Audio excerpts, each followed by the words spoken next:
Good morning, grade 5. How are you? I hope you are doing good. Welcome to your mathematics online lecture number 16. And today we will do page number 36 and 37. पहले तो हम simple brackets के साथ में पहले हमने डिमास rule से simplify किया है, फिर ब्रैकेट्स को यूज़ किया. सिंपल ब्रैकेट थी वो राउंड ब्रैकेट थी. फिर हम अभी कर्ली ब्रैकेट और स्क्वायर ब्रैकेट को साथ में यूज़ करेंगे. तो जब भी राउंड ब्रैकेट होगी सबसे पहले उसको सॉल्व करना है, देन कर्ली ब्रैकेट और then the third one square bracket. ठीक है. इस question number 11 is working carefully and simplify these. 24 minus again bracket है वो वाली जिसको सबसे एंड पे सॉल्व करेंगे. 5 plus 8 minus 9 minus 6 then brackets closed. अब मैंने आपसे कहा राउंड ब्रैकेट को सबसे पहले सॉल्व करेंगे. It is 9 minus 6. 9 माइनस 6 किया हमने तो क्या आ गया 3. अब आप अगर गौर करें यहाँ पे हमारी राउंड ब्रैकेट ख़त्म हो गई. जैसे ही हम उस वैल्यू को सॉल्व कर लेंगे जो भी वहाँ पर हमारे पास होगी वो क्या हो जाएगा, वो ख़त्म हो जाएगी वो ब्रैकेट. अब 3 आ गया. 8 माइनस 3 अब कर्ली ब्रैकेट में है. नेक्स्ट स्टेप में हम 8 में से 3 को माइनस करेंगे, इट विल बी 5. अब आप देखिए कर्ली ब्रैकेट भी ख़त्म हो गई. वैल्यू क्या बची हमारे पास 5 प्लस 5. अब ये स्क्वायर ब्रैकेट में है तो 5 प्लस 5 इक्वल्स टू 10. यहाँ वो भी ब्रैकेट ख़त्म हो गई simply. 24 minus 10 equals to 14. Is it clear? And the next F part is 10 divided by 3 plus 5 minus 12 divided by 4. Brackets आ गई साथ में. फिर से पहले हम करेंगे जी राउंड ब्रैकेट को solve. That is 12 divided by 4 and 4 3 12 होता है. ठीक है. 5 में से 3 को माइनस करेंगे तो 2 आ जाएगा. बाकी सारी वैल्यूज़ वैसे ही आएंगी. अब जिस ब्रैकेट को सॉल्व कर रहे हो उसका आंसर नेक्स्ट स्टेप में चला जाएगा और वो ब्रैकेट वहाँ ख़त्म हो जाएगी. ठीक है. 10 डिवाइडेड बाय 5 हो जाएगा तो it will B 2. Question number 12 is now simplify these. Remember that while adding and subtracting unlike fractions you need to find common denominator. Like जिनका denominator सेम नहीं होगा those are unlike fractions. ठीक है. तो हमें पता है कि हम एडिशन और सब्ट्रैक्शन तब तक नहीं करते जब तक हमारा डिनोमिनेटर सेम नहीं हो. तो जैसे हमने प्रीवियस क्वेश्चन में 1-2 में किया था, एलसीएम कह लें आप या उसको इक्वल किया डिनोमिनेटर को. ठीक है. इसी तरह से इसमें भी ऐसे ही करेंगे. It's a part is 7/8 plus 1/3 minus 5/6.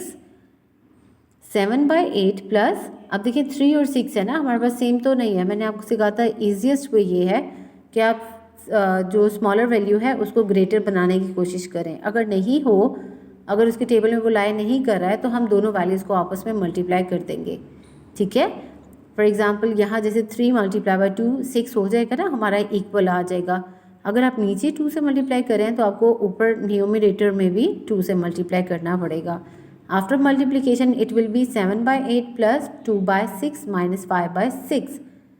अब हम इसको माइनस कर सकते हैं and the answer will be 3/6. अब जो वैल्यू हमारे पास एडिशन के लिए रहेगी, अब फिर से हमारा वो सेम नहीं है भाई, 8 और 6 है. अब देखें ना 8 6 के टेबल में जाएगा ना 6 8 के टेबल में जाएगा, तो हम इन दोनों को मल्टीप्लाई कर देंगे. 7 multiply by 6 over 8 multiply by 6 और on the other side 6 multiply by 8 और 3 मल्टीप्लाई बाय 8. ठीक है. 7 6 42, 8 6 48, 3 8 24, 6 8 48. दोनों को ऐड किया तो इट विल बी 66/48. अगर आप इसको और डिवाइड करना चाहते हैं तो वो और मज़ीद हो जाएगा. ठीक है. 2 पे डिवाइड हो जाएगा दोनों values. It's question number 13 is simplify these and reduce your answer to its lowest terms. Reduce mean कम करते जाएंगे, हम उसको सिंपलेस्ट वैल्यू की तरफ लेते जाएंगे और जितना लोअर उस वैल्यू को ला सकते हैं उतना करेंगे. ठीक है. अभी होल में वैल्यू हमें नज़र आ रही है. The first part is 10 whole 1/10 minus 4 minus 7/10 plus 1/5 plus 1/4. Brackets को ही सॉल्व करना है पहले. अगर डिनोमिनेटर सेम नहीं है तो डिनोमिनेटर सेम करेंगे by multiplying both values with each other. या आप जो स्मॉलर है उसको ग्रेटर वाली वैल्यू लाने के लिए मल्टीप्लाई करोगे। जैसे इधर हमने 4 को 5 से और 5 को 4 से मल्टीप्लाई कर दिया है डिनोमिनेटर में और इवन इन द न्यूमरेटर। ठीक है, तो पहली ब्रैकेट हमारी यहाँ सॉल्व हो जाएगी। सेकेंड, जब आप सेकेंड स्टेप पे आते हो, इट्स 10 होल 1/10 और 4 माइनस 7/10 प्लस 4 1 ज़ा 4 4 5 ज़ा 20 प्लस 5 1 ज़ा 5 5 4 ज़ा 20। यहाँ हमारा पहली ब्रैकेट जो है बेटा सॉल्व हो गई। इसका एडिशन रहती है हमारी अभी 5 प्लस 4 करेंगे हम तो कितना हो जाएगा, इट विल बी 9। ठीक है, 9/20।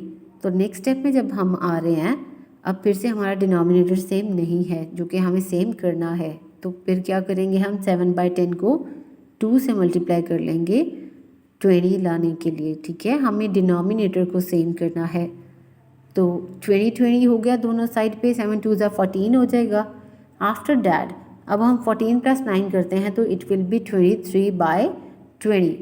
ठीक है, अब जब हमने नेक्स्ट स्टेप पे आना है, जो हमारी स्क्वायर ब्रैकेट है उसमें देखिए 4 के नीचे डिनोमिनेटर में तो कुछ है ही नहीं, तो भाई हम इसको सॉल्व कैसे करेंगे, क्योंकि एक फ्रैक्शन में है और दूसरी हमारे पास होल वैल्यू है, मतलब कुछ है ही नहीं उसके डिनोमिनेटर में।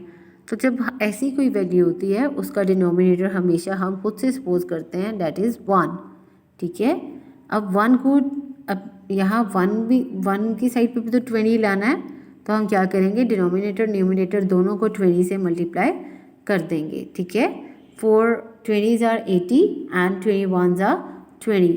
फिर जब इन दोनों को माइनस करेंगे हम, like 80 minus 23, it will B 57/20। इसका स्टेप ना सामने लिखा हुआ है इसके बिल्कुल। ठीक है, आफ्टर सब्ट्रैक्शन क्या आ जाएगा हमारे पास, 10 होल 1/10, क्योंकि लास्ट स्टेप है ये स्क्वायर ब्रैकेट्स का लास्ट स्टेप है, तो यहाँ हमारे पास ये वैल्यू जो आंसर आएगा it will be like 10 whole 1/10 वैसे ही रहेगा, 57/20 आ जाएगा। अब जो होल में बाहर ब्रैकेट्स के बाहर वैल्यू थी इसको सॉल्व करना है हमने। जैसे 10 को 10 से मल्टीप्लाई किया इट विल बी 100, और जो हमारे पास न्यूमिनेटर में है उसको हम ऐड करेंगे तो ये क्या आ जाएगा 101 101, और इसके डिनोमिनेटर में हमारे पास क्या आएगा 10, लेकिन अब फिर हमारा डिनोमिनेटर सेम नहीं है, एक 10 है तो दूसरा 20 है।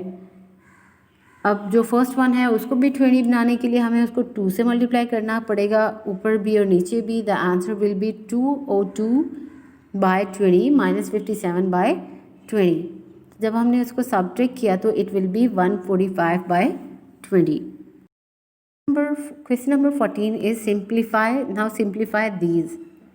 अगेन हमारे पास डेसिमल में है, वैल्यू अपने ब्रैकेट्स का ध्यान रखना है। There are 2 brackets curly and the round को पहले सॉल्व करते हैं, तो जो डेसिमल में वैल्यू है उसको ऐड करने से हमारे पास आंसर क्या आया है 3.9। 1.6 प्लस 2.3 इक्वल्स टू 3.9। ठीक है, फिर उसके बाद हमारे पास कर्ली ब्रैकेट आ गई, उसमें हमारे पास 2 वैल्यूज़ आ गई हैं। एक तो 2 नंबर्स को जो ब्रैकेट में थे उनको ऐड करके 3.9 और दूसरा 15। ठीक है, अब ये दोनों भी ऐड हो रहे हैं, आप इन दोनों को ऐड करोगे इट विल बी 18.9।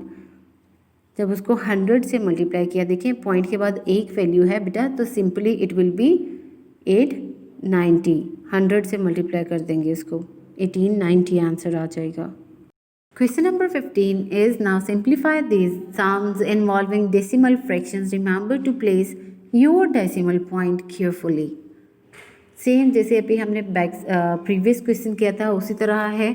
ठीक है, 7.3 माइनस 1.4 प्लस 0.92 प्लस 1.63। 0.92 को जब 1.63 से ऐड किया हमने इट इज़ 2.55। ठीक है, और उसको जब 1.4 में ऐड करेंगे बेटा वो क्या हो जाएगा 3.95। ब्रैकेट्स यहाँ हमारी दोनों सॉल्व हो गई, और सिंपली 7.3 में से 3.95 को हम माइनस करेंगे तो इट विल बी 3.35। सेम है सारा प्रोसीजर, सारे क्वेश्चन सेम है तकरीबन, इसलिए I am just doing this. आपको एक दफ़ा गो थ्रू हो जाए तो it will be easier for you. Question of this exercise और this lecture is question number 16. Simplify these. This is a word problem you can say, or the statement Arif shares a chocolate bar with his two brothers. He gives one brother 1/3 of the bar and the other brother 1/4 of the bar. How much does he keep for himself? अब हमें पहले तो बार का पता ही नहीं कि chocolate थी कितनी, जिसमें से 1/3 और 1/4 उसने अपने भाइयों के साथ शेयर किया है, ठीक है। तो उस चॉकलेट बार को हम जो है 1 सपोज कर लेते हैं, ठीक, तभी हम उसकी वैल्यू फाइंड आउट कर पाएंगे। चॉकलेट बार को हमने 1 सपोज कर लिया है, ठीक है, और आरिफ ने अपने पहले भाई के साथ 1/3 शेयर की है और सेकंड ब्रदर के साथ 1/4। अब ये देखना है कि आरिफ के पास कितनी है, अपने एक भाई को देने के बाद आरिफ के पास कितनी है। ही शेयर्स विद सेकंड ब्रदर, पहले को तो 1/3 पार्ट दे दिया उसने, ठीक है। अब 1 में से 1.3 को अगर हम माइनस करते हैं तो हमें फिर से डिनोमिनेटर में हमारे पास कोई वैल्यू नहीं है। हम क्या करेंगे, उसका 1 सपोज करेंगे, ठीक है, और डिनोमिनेटर को सेम करेंगे। उसके लिए एक साइड पे 3 है और एक साइड पे 1 है, तो ऑब्वियसली 3 से मल्टीप्लाई करना पड़ेगा डिनोमिनेटर में भी और न्यूमरेटर में भी, ठीक है।